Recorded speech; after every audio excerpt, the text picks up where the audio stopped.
So as we know, over the years, WWE has gave us some of the greatest wrestling games to ever be played. Like they barely fail when it come down to giving us great wrestling games. Like I promise you, bro, these wrestling games in this picture right here are some of the best wrestling games.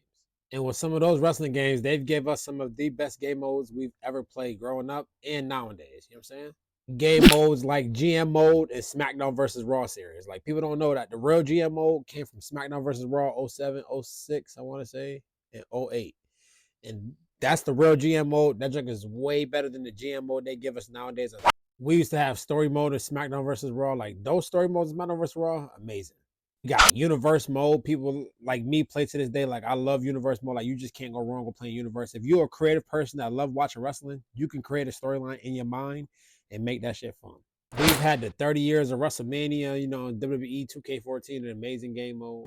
We've had the My Career mode. We have one of the most underrated game modes in wrestling game history, Story Designer.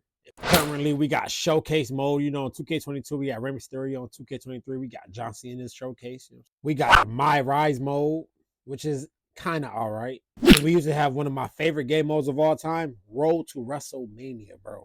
Like, Road to WrestleMania was a great game mode that they had him in during the SmackDown versus Raw series before they moved on to 2K. But in this video, we're going to be talking about things I want to see in a future wrestling game, because it's a lot of things that I want to see in these future wrestling games that they don't give us that they should give us. So in this video, we're going to be talking about it. So let's get it. Dang. First up, we got bringing My Career mode back. And I say that because My Career mode that we used to have from 2K15 and up to 2K20 was great. You know what I'm saying, though? I used to have fun playing My Career mode. At least when you finish the story mode in 2K, they'll still let you continue to do matches. You know what I'm saying? So I feel like they should bring back career mode because it's a lot better, in my opinion, than My Rise.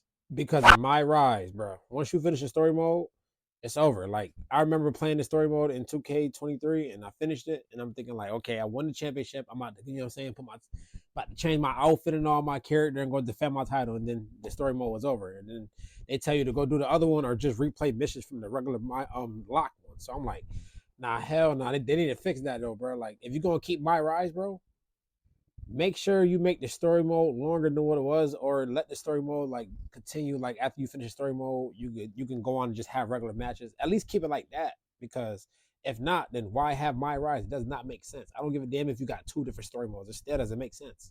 So if y'all not gonna make the My Rise story mode longer or let it continue after you finish the story to do regular matches, just bring back the regular My Career mode. You know what I'm saying? I used to actually have fun doing this, especially in 2K17. You know what I'm saying? Though you win the titles, you keep defending them.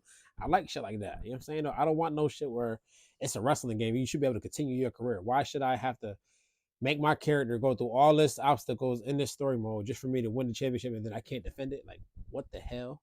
So yeah, bring back My Career mode. It'd be a lot better, and I promise you, a lot more people will play the 2K wrestling games more if they bring back My Career mode, because I know a lot of people do not like the My Rise mode. So yeah. Next up, we got fixing the online servers, and I say that because 2K22 had terrible online servers. Like it was very difficult to get a match online on 2K22, but at least in 2K23, you was able to get a match quick. But after you play a certain amount of matches, they start acting weird and don't want to do it. So I feel like all they gotta do is upgrade the online engine a little bit more. Like I understand that 2K24 is probably gonna be crossplay, so the online server is still gonna be fucked up, but still make these online servers a lot better than what they is, bro. Come on now. A lot of us like playing online with other people, and we can't even do that because the online servers is not that good.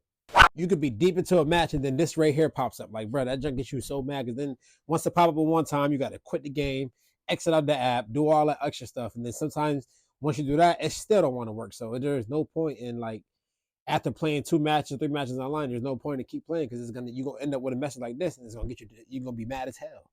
So yeah, it's definitely time to fix some online servers, bro. Like I know the next few 2K wrestling games are gonna come out is gonna be for only next gen systems. So if you're not gonna fix the online servers for everybody, just fix the online servers for the next gen people, and then the people that's playing on Xbox One and PS4, they're gonna have to deal with the problems. But fix it for at least the people that play next gen, bro. Come on now. And last up, we got a better crowd reaction. I say a better crowd reaction for the creative players is what I mean in general, because when you get a creative player on here, you don't get no crowd reaction like that. Like the crowd sound empty when you come out into the arena or when you wrestling doing certain moves, unless you do an oh my god moment. It's the only time they cheer. Other than that, if you're a creative wrestler, they're not gonna really react to you at all. Like I have my creative wrestler come out, and then you know what I'm saying, though, the crowd barely reacts. And yes, that's really my character right there. That's really me. But yeah, I come out and the fans barely like react to me, and it makes me feel weird because like this is a wrestling game. You supposed to, if you're a baby face, I feel like if you're a baby face, you're supposed to get cheers. If you're a heel, you gotta get booed. The heel thing worked. They'll boo the hell out of you if you turn on boo, but if you turn on cheer, they're not really gonna cheer for you. It's crazy. But you get people like Shinsuke, American Nightmare, Cody Rhodes, and Seth Rollins. Like they get the craziest crowd reaction whether they doing their entrance or when they're wrestling, especially their entrance though. That's definite. Like the crowd be into Cody Rhodes with the whoa part, Shinsuke coming out with the clapping shit. You know what I'm saying though? And then you got Seth Rollins with the ho, like the fans be going crazy for them. But yet my creative wrestler gets no reaction. That is crazy to me, bro. I'm sorry, but that is crazy. It's not right, bro. I feel like our creative wrestlers should get as much of a pop as a face, just as much as the regular wrestler that's already in the game. You know what I'm saying, though? Because in WWE 12, you used to get the craziest crowd reaction no matter who you use, creative wrestler or regular wrestler. If you was a face, they gonna cheer the hell out of you. Like, you know what I'm saying, though? This is probably the game that had the best crowd reaction when it comes down to creative wrestlers. So yeah, I just want a better crowd reaction from my creative wrestler, and I'll be set. You know what I'm saying, though?